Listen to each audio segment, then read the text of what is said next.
Hello दोस्तों, मैं संदीप आप सबका अपने YouTube चैनल ज्ञान एजुकेशन आरबीएल में स्वागत करता हूं। दोस्तों, हम देख रहे थे हिंदी साहित्य का इतिहास, क्योंकि हमने पूरी हिंदी समाप्त कर दी है। अब साहित्य बचा था तो हम इसे भी कंप्लीट कर रहे हैं दोस्तों। ठीक है, अगर आप पूरी हिंदी पढ़ना चाहते हैं आप हमारे प्ले लिस्ट पे जाइएगा, वहाँ मिल जाएगा संपूर्ण हिंदी ऑल एग्जाम 2021 के नाम से प्ले लिस्ट मिलेगी। वहाँ जाकर के आप एक क्रम में लगे हुए वीडियो देख सकते हैं। और दोस्तों, आज आपको बता दें कि ये हिंदी साहित्य के इतिहास की तीसरी क्लास है। इसके पहले 2 क्लास हमने ले ली है। अगर उन्हें नहीं देखा तो भी प्ले लिस्ट में जाइए, वहाँ आपको प्ले लिस्ट में मिल जाएगा। ठीक है, तो चलिए आज हम देखेंगे दोस्तों, तीसरी क्लास है और तीसरी क्लास में आज हम आदिकाल के बारे में देखने वाले हैं। ठीक, अब आदिकाल की शुरुआत होगी क्योंकि हमने इसका इतिहास पहले 2 भागों में पढ़ लिया है। तो चलिए शुरू करते हैं आज की ये वीडियो।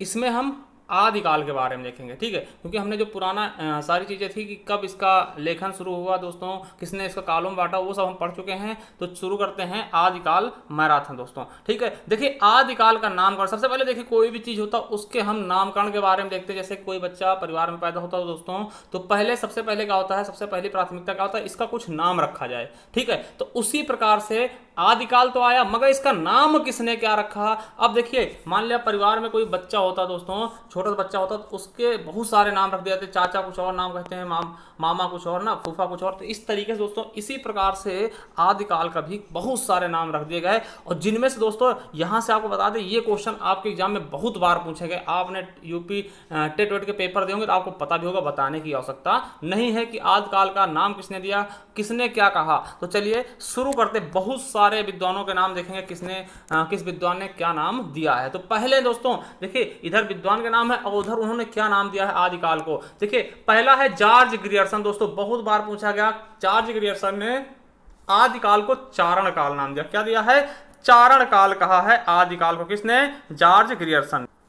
ठीक है, जॉर्ज ग्रियर्सन ने क्या बोला है, चारण काल। वहीं आचार्य रामचंद्र शुक्ल ने दोस्तों वीर गाथा काल कहा। हमने बताया था कि इन्होंने दोनों प्रवृत्तियों और समय के दोनों के अनुसार बताया था, मगर प्रवृत्ति के आधार को दोस्तों इन्होंने ज्यादा प्राथमिकता दी थी। तो आचार्य रामचंद्र शुक्ल ने क्या बोला है, तो वीर गाथा काल कहा है। वहीं आचार्य महावीर प्रसाद द्विवेदी दोस्तों, ये आपके सुपर टेट में पूछा गया क्वेश्चन था कि आचार्य महावीर प्रसाद द्विवेदी ने आदिकाल को क्या नाम दिया, तो बीज वपन काल। बीज वपन क्या होता है दोस्तों, इस समय बीज बोया गया था पूरे हिंदी साहित्य का। ठीक है, क्योंकि ये शुरुआती काल था, इसीलिए इसका नाम बीज वपन काल दिया। देखिए राहुल सांकृत्यायन ने दोस्तों क्या नाम दिया, सिद्ध सामंत काल। दोस्तों ये भी इंपॉर्टेंट है, पूछा था कि राहुल सांकृत्यायन ने आदिकाल को कौन संज्ञा दी, तो सिद्ध सामंत काल कहा है। ठीक है, अब बात करते हैं मिस्र बंधु की दोस्तों। तो मिस्र बंधु ने इसे प्रारंभिक काल कहा। क्यों कहा, आपको पता है ये शुरुआती काल है, इससे पहले कोई काल हुआ नहीं था। ठीक है, देखिए छठे नंबर है आचार्य विश्वनाथ प्रसाद मिश्र ने क्या बोला, इसको वीर काल कहा। क्योंकि यहाँ पे दोस्तों वीरता का उल्लेख है, आपने देखा होगा।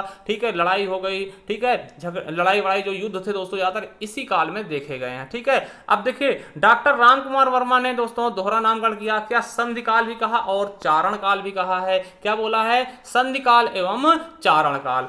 आचार्य हजारी प्रसाद द्विवेदी का कहते हैं आदिकाल कहते हैं। आदिकाल नाम किसने दिया, क्वेश्चन आ सकता है, हजारी प्रसाद द्विवेदी ने। सुमन राजे क्या बोलते हैं, इसको क्या नाम देते हैं, तो आधार काल दोस्तों। क्या बोलते हैं, आधार काल। कौन बोलता है, तो सुमन राजे जी। वहीं अगर बात करते हैं चंद्रधर शर्मा गुलेरी जी की, तो इन्होंने दोस्तों इसको अभ्रंश काल एवं पुरानी हिंदी काल कहा। क्या बोला है कि ये अभ्रंश काल है एवं पुरानी हिंदी काल है। किसने बोला, तो चंद्रधर शर्मा गुलेरी ने दोस्तों। वहीं 11 नंबर देखते हैं, तो राम खिलावन पांडे और हरिश्चंद्र वर्मा ने क्या बोला, इसको संक्रमण काल कहा है। क्या कहा है, संक्रमण काल। किसने कहा, तो राम खिलावन पांडे और हरिश्चंद्र वर्मा, दोनों लोगों ने इसको संक्रमण काल नाम दिया है। चलिए आगे देखते हैं दोस्तों, 12वें नंबर पे क्या है, गणिपत चंद्रगुप्त। तो गणिपत चंद्रगुप्त ने इसको क्या बोला है, प्रारंभिक काल एवं शून्य काल नाम दिया है। किसने दिया है, तो गणिपत चंद्रगुप्त ने इसको प्रारंभिक काल एवं शून्य काल नाम दिया है। चलिए वहीं अगले हैं दोस्तों रमाशंकर शुक्ल रसाल जी।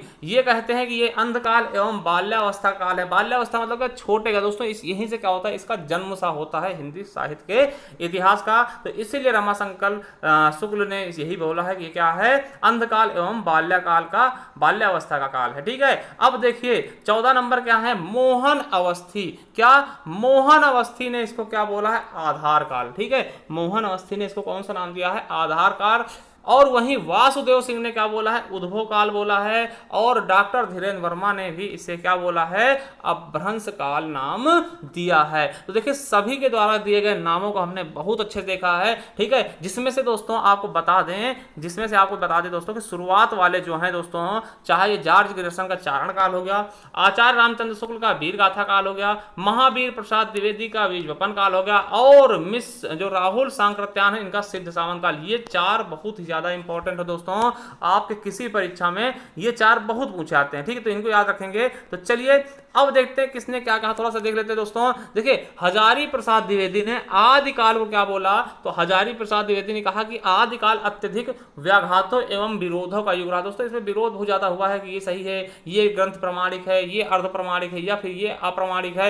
आपको पता भी होगा दोस्तों कई सारे ग्रंथों के बारे में ऐसा कहा गया। तो आचार्य हजारी प्रसाद द्विवेदी कहते हैं कि यह व्याघातों एवं विरोधों का युग रहा। अब देखिए आचार्य रामचंद्र शुक्ल ने क्या कहा, तो रामचंद्र शुक्ल कहते हैं कि आदिकाल अनिर्दिष्ट लोक प्रवृत्ति का युग रहा है, ठीक है। अब देखिए दोस्तों, अब देखिए उसका नामकरण हो गया। अब देखते इसके समय सीमा, मतलब कि कब से कब तक ये जिंदा रहा, कब से कब तक। मान लिया कोई बच्चा होता जन्म दोस्तों, तो उसका जन्म कब हुआ है और उसकी मृत्यु कब हुई दोस्तों, तो वो चीजें हम देखते हैं। तो उसी प्रकार से दोस्तों आदिकाल की हम सीमा देखेंगे कि कब से कब तक ये स्थिर रहा, ठीक है। तो चलिए देखिए कुछ इतिहासकार हैं, सबके अनुसार थोड़ा थोड़ा अलग है दोस्तों, ठीक है। तो सबके अनुसार हम देखने वाले हैं, जिस प्रकार से हमने नामकरण देखा उस प्रकार से इसके हम समय सीमा का काल भी देखेंगे। तो चलिए देखिए पहले इतिहासकार है जॉर्ज ग्रियर्सन। जॉर्ज ग्रियर्सन इसका समय काल कब से कब तक मानते हैं, तो 643 ईस्वी से लेकर के 1400 ईस्वी तक, ठीक है। और वहीं आचार्य रामचंद्र शुक्ल क्या मानते हैं, 993 से ईस्वी से लेकर के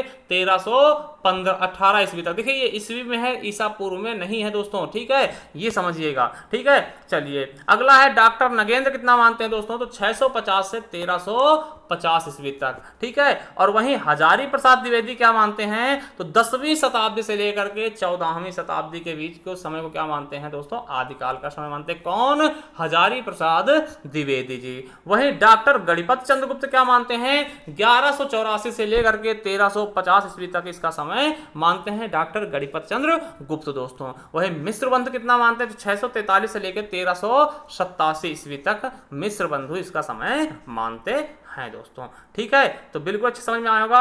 अब देखिए दोस्तों कुछ इसके बारे में थोड़ा सा हम देख लेते हैं। देखिए आचार्य रामचंद्र शुक्ल द्वारा वर्णित आदिकाल के संदर्भ में दोस्तों, यानी आचार्य रामचंद्र शुक्ल ने आदिकाल के संदर्भ में दोस्तों क्या वर्णन किया है, क्या बोला है, इसके बारे में थोड़ा सा हम देखने की कोशिश करते हैं। देखिए इन्होंने कहा है कि प्राकृत को अंतिम अपभ्रंश अवस्था से ही हिंदी साहित्य का आविर्भाव माना था। इन्होंने कहा है कि जो प्राकृत है दोस्तों उसकी जो अंतिम अपभ्रंश अवस्था थी उसी से हिंदी साहित्य का आविर्भाव माना था। किसने कहा, आचार्य रामचंद्र शुक्ल ने। देखिए और क्या कहा कि हिंदी साहित्य का आदिकाल संवत 1050 से लेकर के 1350 तक, अर्थात महाराजा भोज के समय से लेकर हमीर देव के समय के कुछ तक माना जाता। मतलब कहते हैं कि आदिकाल की शुरुआत कहां से हुई, महाराजा भोज से लेकर के, और अंत कहां हुआ, हमीर देव के आसपास के समय तक इसका अस्तित्व था दोस्तों, ठीक है। और देखिए राजाश्रित कवि चारण, देखिए राजाश्रित कवि और चारण जिस प्रकार नीति श्रृंगार